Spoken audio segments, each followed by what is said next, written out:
Bismillahirrahmanirrahim. Bismillahirrahmanirrahim. Assalamualaikum warahmatullahi wabarakatuh. Alhamdulillah wassalatu wassalamu ala Rasulillah wa ala alihi wa sahbihi wa man walah. Saudaraku yang dimuliakan Allah Subhanahu wa taala, ada beberapa amalan yang apabila dilakukan maka seseorang itu akan selamat dari siksa kubur. Yang pertama adalah beriman kepada Allah Subhanahu wa ta'ala. Seorang muslim apabila dia ingin terhindar dari siksa kubur, maka dia harus beriman kepada Allah Subhanahu wa ta'ala.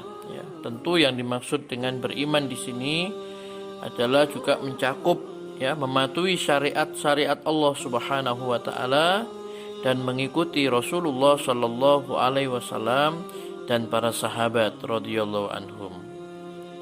Ada beberapa riwayat yang menyampaikan hal ini. Salah satu riwayat menyebutkan bahwasanya orang-orang yang beriman itu akan dilapangkan kuburannya seluas pandangan mata. Artinya sejauh mata memandang, ya. Jadi orang yang beriman itu nanti di kuburnya itu akan diluaskan sejauh mata memandang, dan dia akan menjadi taman di antara taman-taman surga, ya.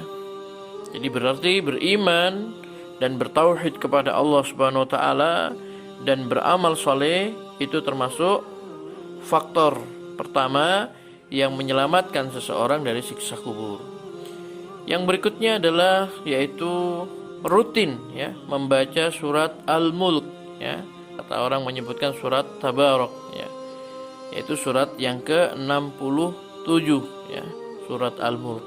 Ada beberapa riwayat yang menunjukkan keutamaan surat Al-Mulk, ya, dan riwayat-riwayat tersebut menyatakan bahwasanya surat Al-Mulk ini bisa menolong pembacanya dari siksa kubur, ya.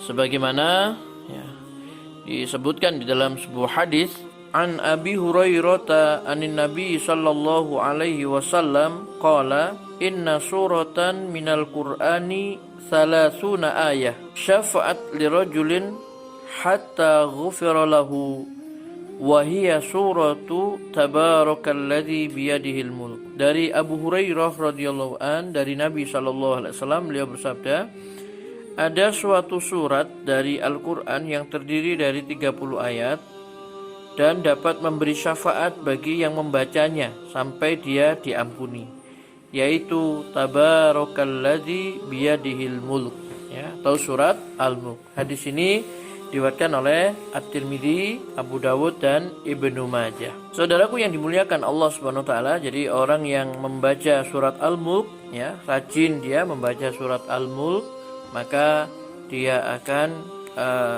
terselamatkan dari siksa kubur, ya, akan dijaga dari siksa kubur, ya, karena dia nanti akan dapat menolong pembacanya.